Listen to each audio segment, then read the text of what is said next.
Yes, guys, what's going on? Welcome to AdamMcKola TV. We are back with another United Daily, and we are, of course, live. Thank you to you guys for tuning in, whether you're watching live or you're watching back after we have been live. Thank you for tuning in. Thank you for keeping it locked to AdamMcKola TV. And, of course, thank you for getting involved. And today we are looking at reports yet again. Now, these popped up in the MUFC Rumourator yesterday. But they've popped up yet again today because they've been reported yet again by a number of outlets. And these are the latest reports suggesting that Manchester United are confident of landing a £220 million triple transfer of Jadon Sancho, Jack Grealish and Jude Bellingham in the summer. £220 million.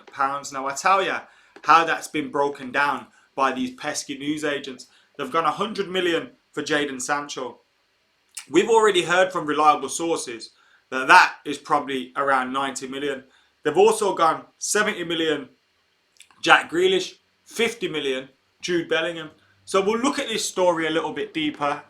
Is it really 220 million pounds? Is it going to be cheaper? Is it actually possible that United could pull this off and manage to sign all three of those young English talents in the summer? Jude Bellingham, highly rated Birmingham City player, 16, 17 years old he is at the moment. I know he was 16 years old when he was playing in the league last season. I don't know if he's turned 17 recently. But he's a young lad and he's highly talented. He can play in a number of positions and he's got experience in the Championship already. And he stands out. You don't stand out in that league as a 16, 17-year-old unless you're the part, unless you're the business. Jack Grealish, we know all about Jack Grealish, helped Aston Villa get promoted from the Championship after having a few rough seasons as a young kid in the Premier League, obviously going down with Aston Villa, being off the rails a little bit, but then coming back into the mix and performing well for Aston Villa and getting his name back out there for a big transfer.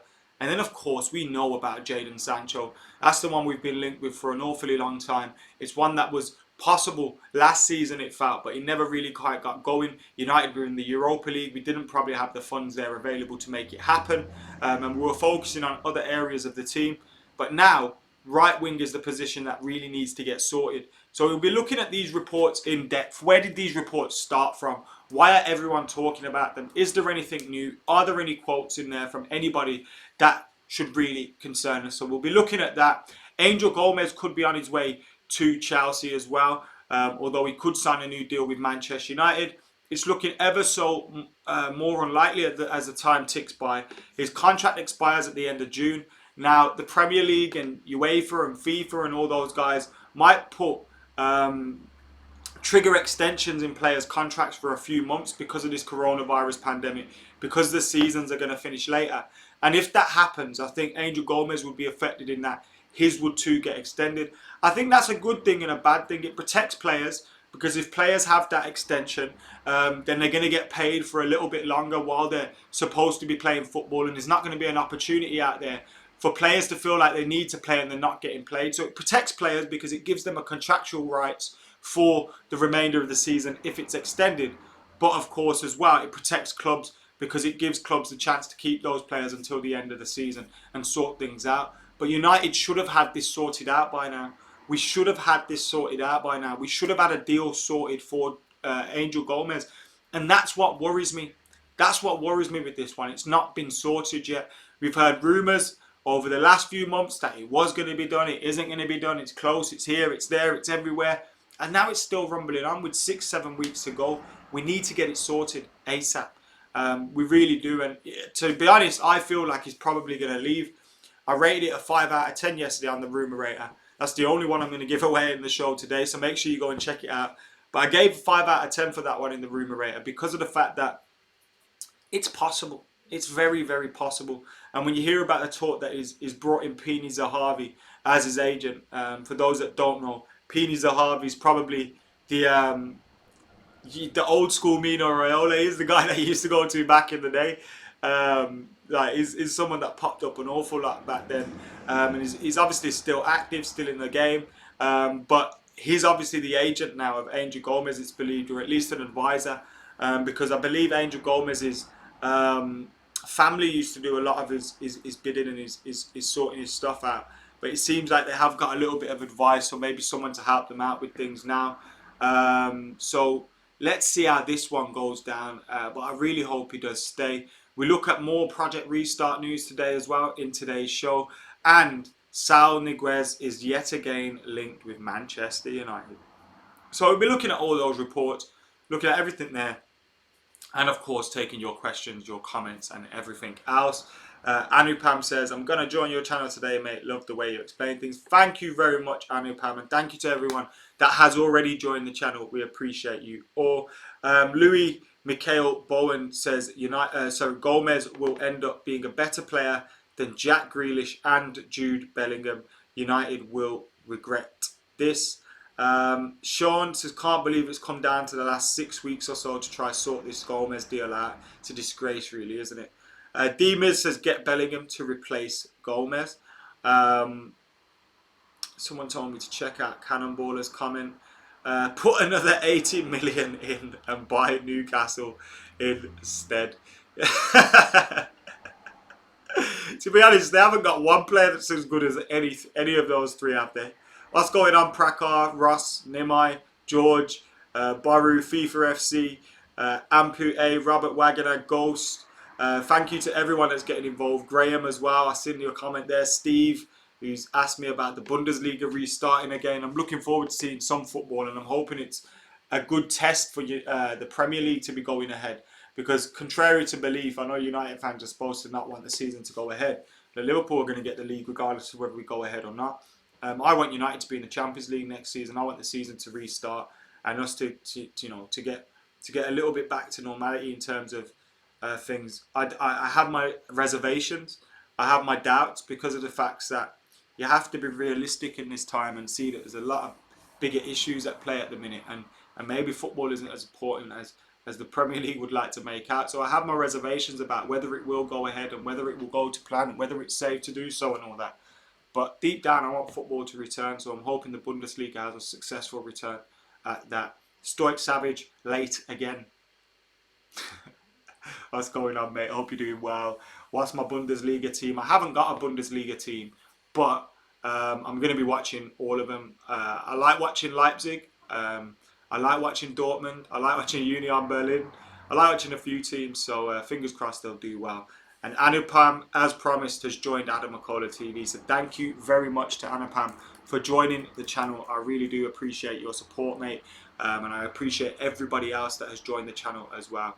You guys are absolutely amazing, and you're going to make it possible for me to expand this channel and do more things and do new things and more creative things and everything as time goes on. So I appreciate you guys. You get exclusive content as well. So if you've joined the channel lately and you haven't seen the first exclusive video, then make sure you go and check that out. You can find it in the videos list because you're a member, it should pop up.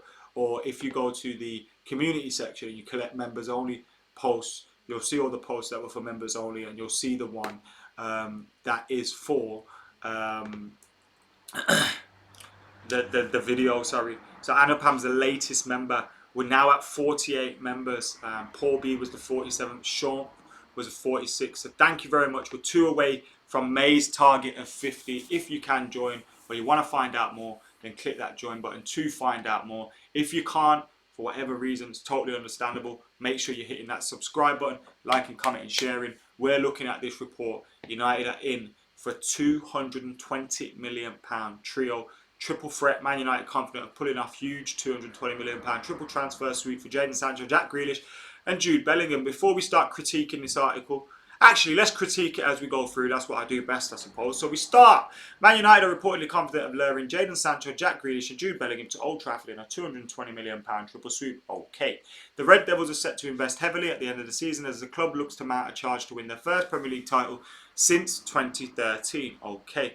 Contrary to what the papers have reported in the past as well, they've said United won't be spending much. Ed Woodward, this, that and the other. But anyway, we carry on. Despite teams suffering as a result of the coronavirus pandemic, the Manchester Evening News, so it starts from the Manchester Evening News, who is now just a glorified blog. Anyway, state that United believe they have the resources to be able to spend big in the summer. The club could have extra funds available should they offload Real Madrid and Juventus target Paul Pogba. That's not going to be happening. The MEN claimed that Borussia Dortmund, Sancho, Aston Villa, Grealish and Birmingham star Bellingham are all key targets for Solskjaer. United are said to have started negotiations with the Villains in February for the £70 million rated playmaker. set to move on should Dean Smith's side to be relegated. I think he'll move on even if they don't get relegated. Teenage midfielder Bellingham visited Carrington in March about a possible £50 million move. See, this is where they're getting a lot of things wrong. Bellingham's always been spoken about as being a £30 million signing. Everybody knows Borussia Dortmund ain't going to be spending £50 million on Jude Bellingham. That's for sure. His contract expires very, very soon. You know, Birmingham City are going to be looking to get him out of the door ASAP because they know this is the last chance they've got to get a real fee. I think if he leaves at the end of his contract, they only get like compensation, which is pretty minimal to be fair. So they'll be looking to take around 30 million. It's not going to be 50 million for Jude Bellingham, as much as papers. So we've already knocked 20 million pounds off their 220 million pound thing. Jack Grealish for 70 million if Villa get relegated. No championship team's getting 70 million for one of their players if they get relegated. It's not happening. It's not happening. If they stay in the Premier League, maybe 60, 70 million. If they get relegated, they're getting 40, 50 mil max. That's for sure. So we're not that's 180 million pounds now. And then the thing goes on. And then the Evening Standard. So now they've got bullshit from two newspapers, Manchester Evening News and the Evening Standard. The Evening Standard report Bellingham would be offered a first team role should he decide to leave in the near future. England international is understood. Sancho is understood to be the #1 priority. And United would have to smash their club record fee if they want to sign the £100 million man. So, hold on. The Evening Standard and Manchester Evening News are more reliable than, say, Di Marzio, Fabrizio Romano, Simon Stone, David Ornstein, who have all said that it'd be €100 million, around 87, 89 million pounds, around the fee that we paid for Paul Pogba. So it might be a club record, but not by much. And it's not going to be £100 million. So we've already knocked off like 50 million quid off their valuations that they've put on this. This is what the newspapers do. The Daily Star ad that United are extremely confident of snaring the winger away from Germany, with the club determined to also sign Grealish. The Daily Star now. So you got Evening Standard, Daily Star and Manchester Evening News. And these that are talking about a triple threat. You're damn right it's a triple threat. It's a triple threat of bullshit newspapers coming together to make a bullshit story that the scumbags have printed and then the rest of the people have gone with it. And when I say the scumbags, you know who I mean. The scumbags. They've printed it. Everyone else has printed it. And that's where this story has come from. There's nothing new here. They've got quotes from Solskjaer saying we're always looking to improve the squad in this uncertainty in the market now. Who knows how football is going to be. We've seen Ed Woodward saying similar things. He'd back the manager, but he's also, you know, not 100% sure, not going to go all out and do all this, that and the other. So, you know, you have to take the story with a pinch of salt. If I had to say, what's the likelihood of United ending up with Jadon Sancho, Jude Bellingham and Jack Grealish, all three of those players, in our squad next season, what are the chances in a percentage? I'd say about 30-40%. 30-40%. I can't see... Look, Jude Bellingham, he could possibly go to Dortmund. If Dortmund sell us Sancho, maybe we might have an agreement where we say, yo, we'll back up off Jude Bellingham. We'll take him off your hands for in 3-4 years' time when you lot are looking to make a flip on him and profit him in a couple of years and send him back to England. We'll take him then and you let us take Jadon Sancho for a little bit cheaper. How about that? These kind of things could go down. So I could very possibly see Jude Bellingham moving on elsewhere and maybe thinking, yo, United are getting Jadon Sancho. They got Martial, Rashford, all these guys in the front three. And then in the midfield where he could also play, you got Pogba. Like, he might think, all right, actually, maybe not. Maybe I will go to Dortmund and get guaranteed football week in, week out. So I'm not 100% sure Jude Bellingham's going to come to Man United. Whilst I am 100% sure we are interested. I mean, his family and him were seen leaving Carrington. Do you know what I mean? You don't be visiting Carrington unless it's for a reason. So he would have been there to meet the club and find out about a potential move. But it doesn't mean anything was agreed. Jack Grealish, again, I think this is a weird one. Will Villa go up or stay down? If they go down or stay up. If they go down, I think Jack Grealish definitely leaves. If they stay up, I think he still possibly leaves. But, you know, might not be as keen on leaving, especially in this time. Like, Tottenham have been big fans of him. Are they going to be able to sign him when, you know, they've furloughed staff and all this kind of stuff and been asking players to take wage cuts and things like that? Manchester United, if we don't sell Paul Pogba, we'll be able to fit him into the team and or afford him. You don't know. So he could end up seeing it better for him to stay at Aston Villa. But, so I'm not 100% sure about Grealish. The only one I'm close to being 100% sure about Jadon Sancho is Jadon Sancho. I'm like 8, 9 out of 10 certain he's going to come to Man United. But even then, there's still the possibility that he doesn't. So we need to take it with a pinch of salt. Hey Adam, can you do a watch along of Dortmund versus Schalke? It's on Saturday, right? It would probably have to take, like, replace a video. So it would have to probably replace United Daily Live on Saturday. But I mean, I could do a vote in the community section. I don't want to do it if no one's going to be watching. We could do like a Jadon Sancho watch thing. But I don't know. What do you guys think? There's going to be a lot of people going live with those things on Saturday, isn't it? But I don't mind doing one. Just let me know what you're thinking. If you guys are up for it, if you guys want it. Because it's a long 2 hours for me to be sat here doing something that nobody wants to see. And then we've got Football Manager video on Saturday, as well as scheduled to be United Daily, but could be a Jadon Sancho watch along if you fancy it.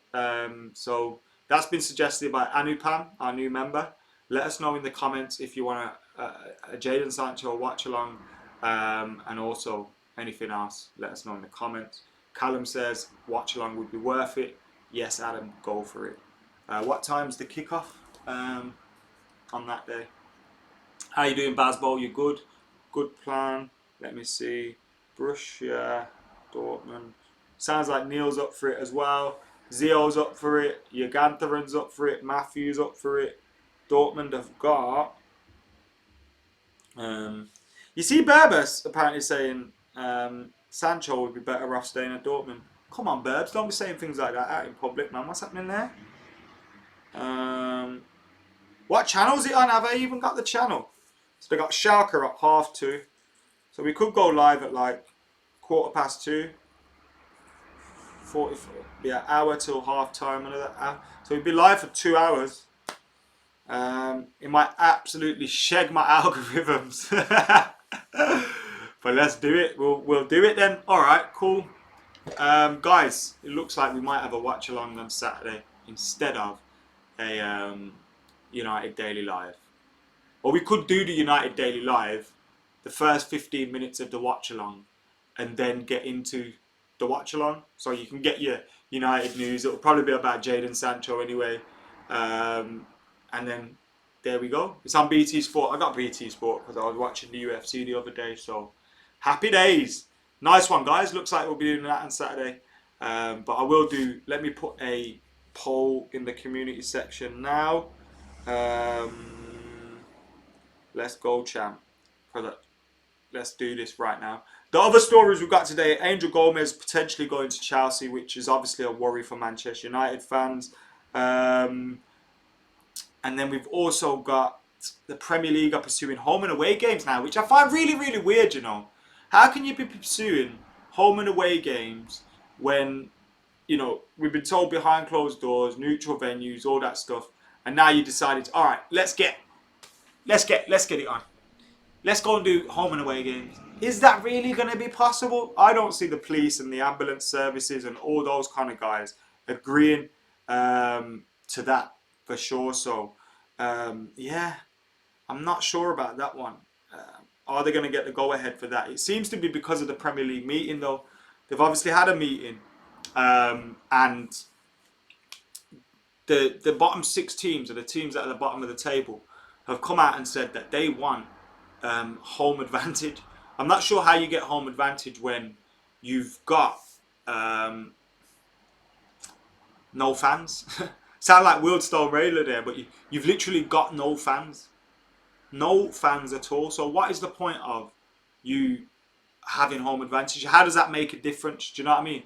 And I get it, but then Brighton and them boys and the other teams that want home and away games are probably thinking, actually, why should we have to travel elsewhere? Why should we have to, you know, lose our home comforts and all that? Yes, there may be no fans, but there's benefits to us. And they might just think, what is the point? What is the point of us moving? Because why not just do it at home? If Germany can do it, why can't we do it? So that's why they might be doing it. With all the talk of neutral venues, what is the value of a home fixture if the 12th man is in quarantine? I love the way you've put that, Mr. Wild Time. It's a great way of words. Better way of words than me, then maybe you should just take my job. Uh, Gomez at Dortmund would be a very interesting prospect. It would. Gomez and Jude Bellingham to replace Jadon Sancho. You've got no fans, you've got no hands. Adam is the voice my kids hear in the morning. Uncle Adam, Matthew. Yes, to the Freeze family and the kids. Hope you lot are doing well. All locked up indoors. Don't be stressing your old man out, yeah? Let him relax and watch the videos for a bit. Nice one. P Savage, how you doing, bro? You good? We've hit 300 viewers, but we've only got 660 likes. Sorry, that would have been weird. Get hitting that like button. I really want Angel Gomez to stay. Could be a massive, massive mistake if United let Angel Gomez go. And I don't want to see us do that. I'd like us to keep him. Maybe send him out on loan if needs be. Maybe, what about buy Jadon Sancho and give Angel Gomez on loan to Dortmund for a bit, or give Axel Twanzebe on loan for a bit, and get a player out there that we might not be able to give the 30-40 games that they're going to need next season, but we want to keep them and give them the chance. Because how likely is it? Let's say we sold Axel to Leipzig or Dortmund, or we sold Angel Gomez fucked off and went to Dortmund or something like that. We'd be like saying, oh, let's sign them back in 2 years. So why not preempt that signing them back by giving them out on loan to those people? Might work. I remember Steve suggesting it with Twanzebe, so that's not a new thought. But the Angel Gomez bit involved in the Jaden one, that's my... If that happens, that's because I suggested it, yeah. Because Ollie didn't play him yet, he said he was ready in the summer, hasn't played him at all. Daniel probably didn't feel he had commitment, but then again, I kind of get it as well that, you know, maybe you make your player feel more that you're more committed by giving him a chance every now and then. Do a Sancho transfer target watch as Mateo. I've put it in the community section to vote. So if you want to head over there after we're finished here, go and vote in the community section for whether you want us to do the Sancho watch along on Saturday. Getting what I'm saying? They're wanting Mason Greenwood in a swap deal for Sancho. They can absolutely piss off and get away from Mason Greenwood. He's going nowhere. The thing is, yeah, he's ready for Man United right now. He is ready for Man United right now. That's how good Mason Greenwood is. If Mason Greenwood went to went to Dortmund or went to a team like that, yeah, they would be talking about Mason Greenwood the way they're now talking about Jadon Sancho. We would be talking about a 150 million pound player. The money Dembele went for. The money all them lot went for. Who's the other one? Coutinho. Dembele. Like, you need to triple that price for Mason Greenwood. People use the term generational talent way too easily, way too often. But Mason Greenwood is that. He is that talent that's coming through at United at the moment. And if he develops that talent and keeps going, look how natural of a goal scorer he is. Wayne Rooney's record is going to be his, or Marcus Rashford's record is going to be his, because Rashford's going to take Rooney's and then Greenwood's going to take Rashford's. You know what I mean? Like, the geezer is an incredible talent. Incredible talent. Ollie has given Chong game time even when he was not signing. Why not Gomez, says Jamon. It's interesting. Maybe he's not thought he's ready. We don't see things behind closed doors. We don't know what's been going on, so we can't really say, do you know what I mean? All we see is what we see from the surface. And I was about to say maybe he couldn't see a place to fit him in. But then I thought, hold on. Andreas Pereira and Jesse Lingard were poor for a lot of the season. So there was your chance to fit him in. So, yeah, I agree with what some of you are saying in regards to him getting more game time. I don't disagree. I'm not just going to defend Ole Gunnar Solskjaer over anything.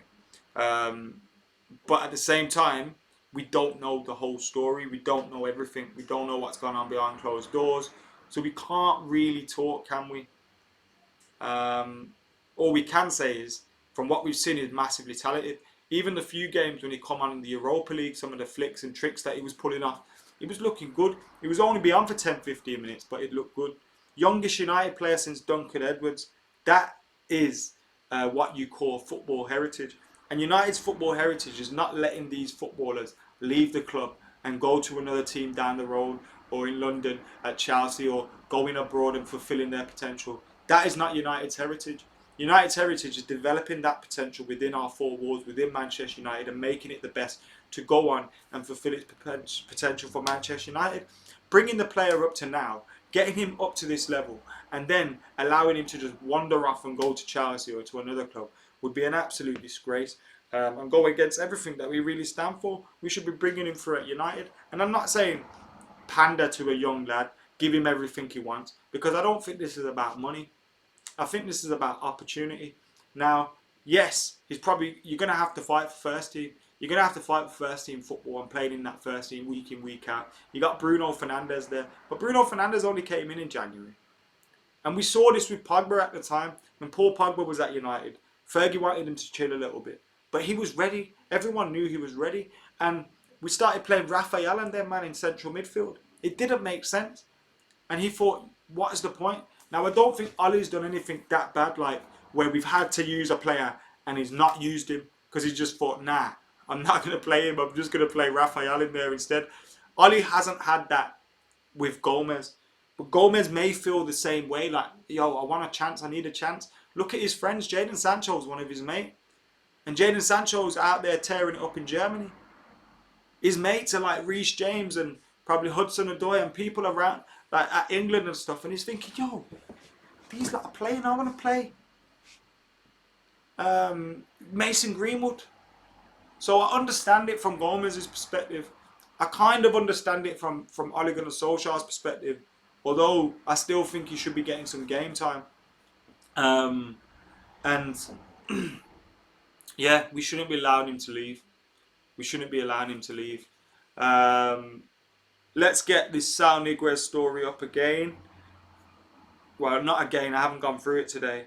So he's been linked with Manchester United again. And there's talk that he could be available on a cheap. Now, what it looks like is there was European rumours like about 2 days ago with this again. It popped up again saying United are going to be in for him and all this, that and the other. And now look, we're linked with Sergei Milinkovic-Savic and there's the mail again. Sergei Milinkovic-Savic and Sal Niguez.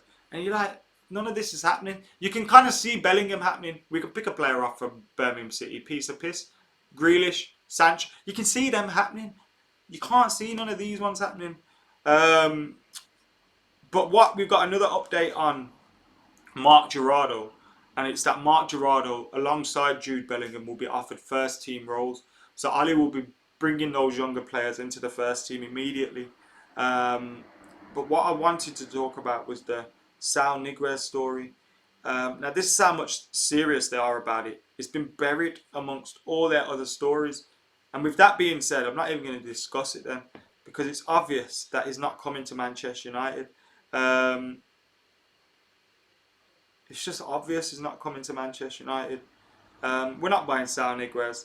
Yes, there may be a case that, you know, some of the Spanish clubs, some of the Italian clubs will take reduced fees for some of their players. But I can't see United going all out for someone like Sal Niguez. Unless Paul Pogba leaves, and even that, again, I can't see it. Latest Premier League guidelines to keep players safe when returning to games include, listen to this guys, listen to this fucking stupidity. Footballers turning their heads when tackled, and sorry to the Freeze family and the kids for swearing, and anyone else watching with their kids at the breakfast table. I apologise. Got to remember where I am now. Everyone's on lockdown.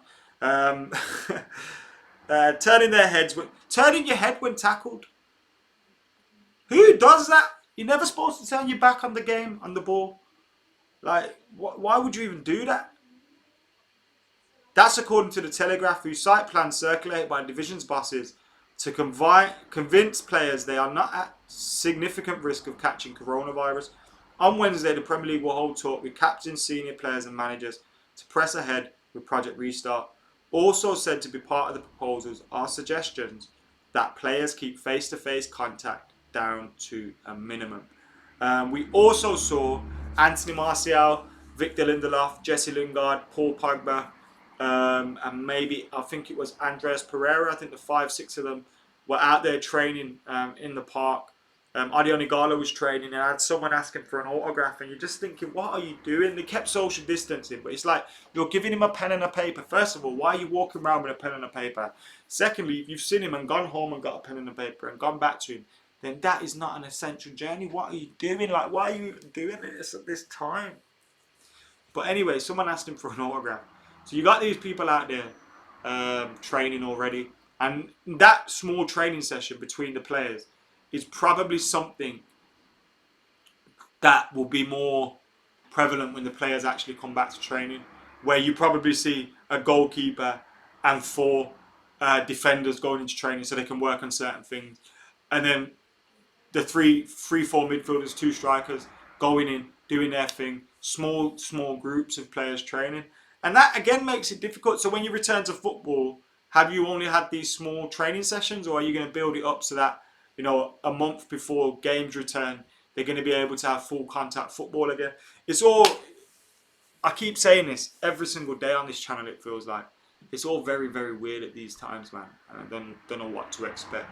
Anyway, guys, thank you very much for tuning in. Make sure you're keeping it locked to AdamMcKola TV. We've got Master Debaters coming up again today with me, Jay and Joe. So make sure you're keeping it locked for that. Probably be uploaded about 6 o'clock, 7 o'clock, around that time. So make sure you're heading back then.